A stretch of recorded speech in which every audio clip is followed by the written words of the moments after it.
চাপ দিয়ে ভারত পাক ম্যাচের পিচ বদলাচ্ছে ভারতীয় বোর্ড।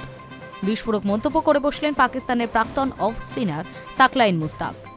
টি-20 বিশ্বকাপে কলম্বোর পিচে যা চরিত্র, তাতে দেখা যাচ্ছে সেখানকার পিচে বেশি রান হচ্ছে না। কিন্তু আপাত নিরিখে মন্তর সেই পিচের চরিত্র বিসিসিআই এর চাপে বদলে যেতে পারে। সাকলাইনের এমন মন্তব্যে বিতর্কে লাভা স্রোত বইতে শুরু করেছে। পাকিস্তানের এক টিভি অনুষ্ঠানে তাকে প্রশ্ন করা হয়, ভারত পাক ম্যাচের পিচও কি মন্তর থাকবে? জবাবে সাকলাইন বলেন, এখনকার দিনে হাতে উন্নত মানের প্রযুক্তি রয়েছে, তাছাড়া মাঠকর্মীরাও আধুনিক জ্ঞান সম্পন্ন। এতে কখন যে পিচ বদলে যাবে তা আপনারা জানতেও পারবেন না। আমরা সকলেই জানি আইসিসি কাদের কথায় চলে। অর্থাৎ নাম না করে বিসিসিআই এর বিরুদ্ধে কথা বলেছেন প্রাক্তন স্পিনার। তার ধারণা, ভারতীয় ক্রিকেট বোর্ডের চাপ দিয়ে বদলে দিতে পারে পিচ। উল্লেখ্য, কলম্বোর পিচে দেখা যাচ্ছে ব্যাটাররা সহজে বড় শট খেলতে সমস্যায় পড়ছেন। এখনো পর্যন্ত যতগুলি ম্যাচ হয়েছে কোনোটিতেই 200-র বেশি রান ওঠেনি।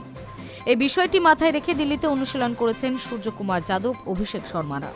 সাকলাইনের বিতর্কিত মন্তব্যের পর আইসিসি বা বিসিসিআইয়ের তরফে এখনো পর্যন্ত কিছু বলা হয়নি, যদিও নেটিজেনরা অবশ্য সাকলাইনকে তুলোধনা করে জানিয়েছেন, এসব না ভেবে নিজেদের দলকে খেলার দিকে মনোযোগ দিতে বলুন।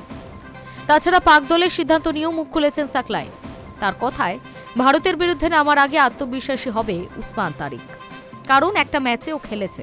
কিন্তু দলে 2 পেসার এবং একজন অলরাউন্ডার থাকলে কম্বিনেশনই বদলে যায়, অনেকটা আমাদের ফাহিম আশরাফের মতো নিউজিল্যান্ডের জিমি নিসাম।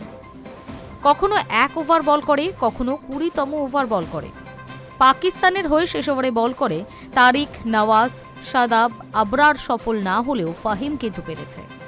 যদিও কলম্বোর পিচ নিয়ে তার মন্তব্যই এখন সোশ্যাল মিডিয়ায় অন্যতম চর্চার বিষয়। Hi News network.